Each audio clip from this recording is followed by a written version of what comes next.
But then one of the elders said to me, "Do not weep, for behold, the Lion of the tribe of Judah, the root of David, has prevailed to open the scroll and to loose its 7 seals." Talk about a roller coaster of emotions. Here is John, joyous anticipation, going to see the scroll open, plunging into the depths of despair when nobody is found worthy. And now the elder whispers in his ear, don't cry, don't despair. There is one who is worthy. For behold, the Lion of Judah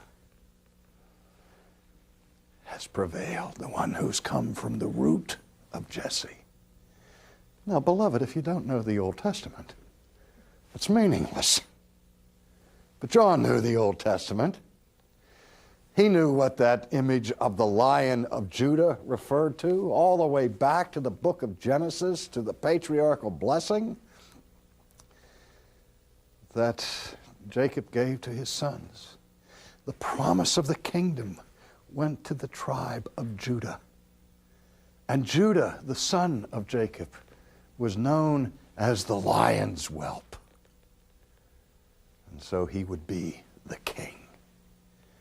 But the king that is referred to here is the one who is in the descendancy of David, out of the seed of Jesse. And David was known as the Lion of Judah. But obviously, what is being referred to here is David's greater son, to the Messiah, to Jesus, the Lion of Judah. So John said, all right. Okay. It's like Telemachus waiting for his father to come and bend the bow. Now John is saying, all right, where is the Lion of Judah who has prevailed? And he's waiting now for Aslan to come pouncing onto the stage with his muscular legs and arms and limbs and his powerful claws, and just grab that scroll and rip open the seals and let us see the secrets of God.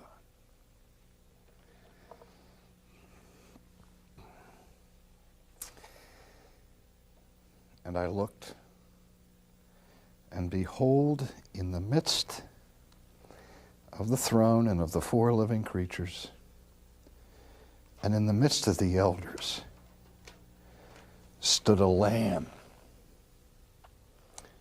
as though it had been slain. Let me stop right there. He's waiting for this magnificent beast, the lion, in the fullness of its strength, to come and open the scroll. But when he turns to see the lion, he doesn't just see a lamb,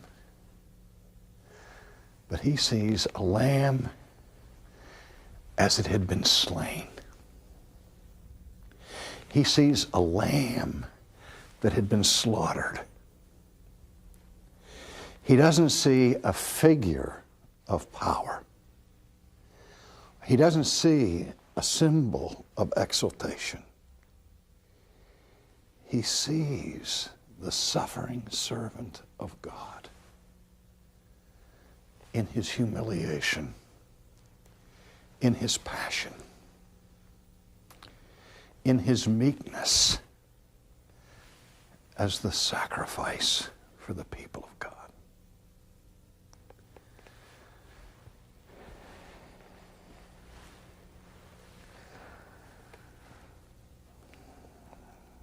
In the midst of the elders stood a lamb as though it had been slain, having 7 horns and 7 eyes, which are the 7 spirits of God sent out unto all the earth.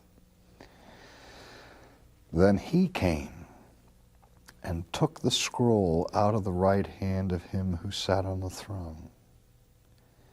And when he had taken the scroll, the 4 living creatures, the 24 elders, fell down before the Lamb, each having a harp and golden bowls full of incense, which are the prayers of the saints.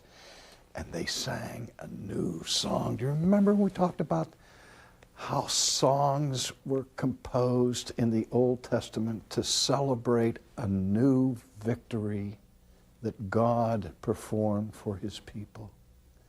The song of Moses, the song of Deborah.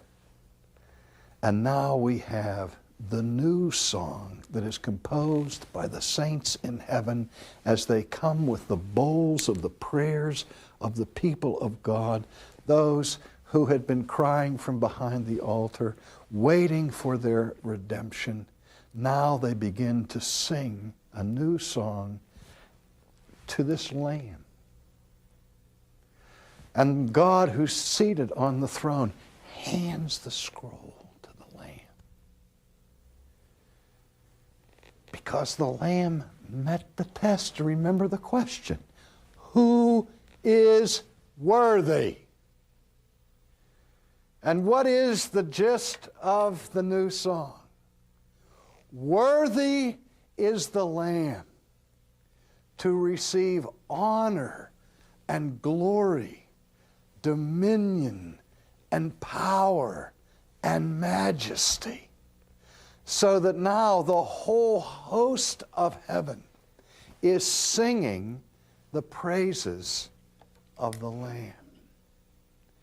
As the Lamb now appears in heaven to receive his reward, to receive his throne, because he has fulfilled his mission. He did what he was sent into the world to do. He accomplished his vocation.